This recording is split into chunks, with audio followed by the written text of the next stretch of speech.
What if I told you that you're managing a super critical budget every single day? One that's way more valuable than any bank account? Well, you are. And today, we're going to take a look at your brain's energy budget. All right, first up, let me ask you a question. What's the most powerful and energy-hungry computer on Earth? Yeah, it's that 3-pound marvel of engineering sitting right between your ears, your brain. And get this, even when you're just chilling out, doing nothing, your brain is a huge spender. I mean, it's chugging a staggering 20% of your body's total energy. It's always on, always processing, and constantly drawing from that energy account.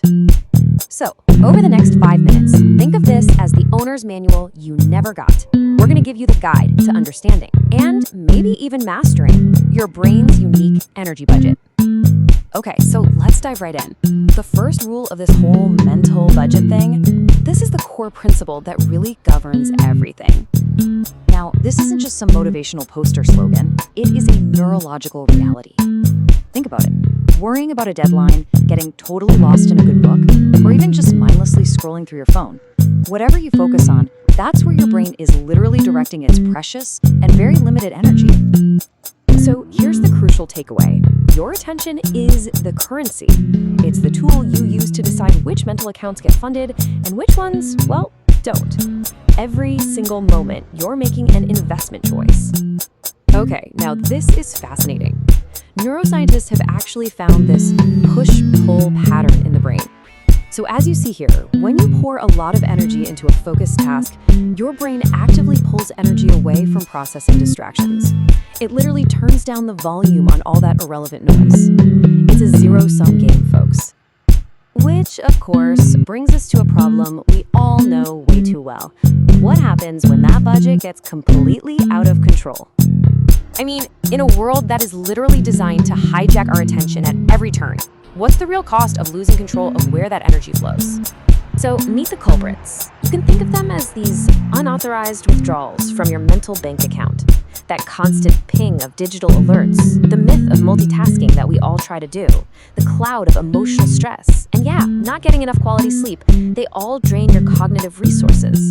And a lot of the time, you don't even realize it's happening.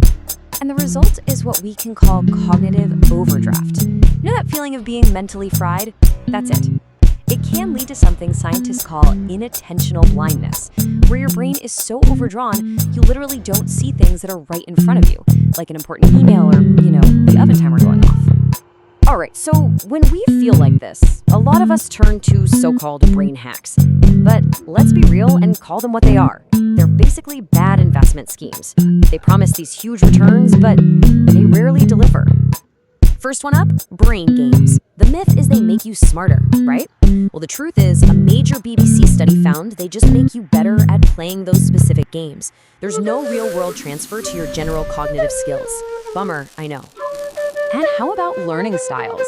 We all love to label ourselves. Oh, I'm a visual learner, or I'm an auditory learner. But the science here is crystal clear. Multiple studies have shown that tailoring lessons to these supposed styles makes absolutely no significant difference in how well you do. And then there's the classic left brain versus right brain myth. I'm left-brained and analytical, or I'm right-brained and creative. It's a neat idea for sure, but it's totally false. We use both hemispheres of our brain for pretty much everything. There's just no such thing as a dominant side that dictates your personality. Okay, so if those are the bad investments, what are the good ones? Let's talk about building some real cognitive capital with strategies that are actually proven and backed by science. Yeah, instead of those ineffective hacks, we're going to look at 3 sound investment strategies that will actually protect and grow your mental wealth. These will help you get the best possible return on your attention. All right, strategy 1, a super simple 5-minute focus meditation. You just sit quietly, focus on your breath, and notice that sensation. But here's where the magic really happens, in step 4. When your mind wanders, and trust me it will, you just gently bring it back. Every single time you do that, it's like a bicep curl for your attentional muscle. It's genuine fitness training for your focus.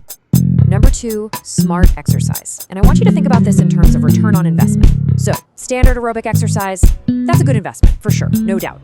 But the research shows that complex activities like dance, martial arts, or even rock climbing, that's a great investment. Why? Because they give you all the same benefits, plus they stimulate growth in the cerebellum. key brain region for coordination and, you guessed it, focus. And our third strategy is to learn something genuinely new and challenging. When you decide to tackle a new skill, like playing an instrument or learning a language, you're not just picking up a fun party trick. You are physically creating new neural pathways in your brain. This is what keeps it flexible, adaptive, and it prevents that feeling of mental stagnation. All right, let's bring this all together. It's really time to start thinking of yourself as the CEO of your own brain. This quote just gets right to the heart of it. You can't control the endless stream of information and distractions flying at you 24/7, but you can control where you direct your energy. You can choose to spend it on improving. So ultimately, it all comes down to this. Your attention is your single most valuable asset. The choice of where to invest it is yours, and yours alone. So the only question left is, where are you going to invest it?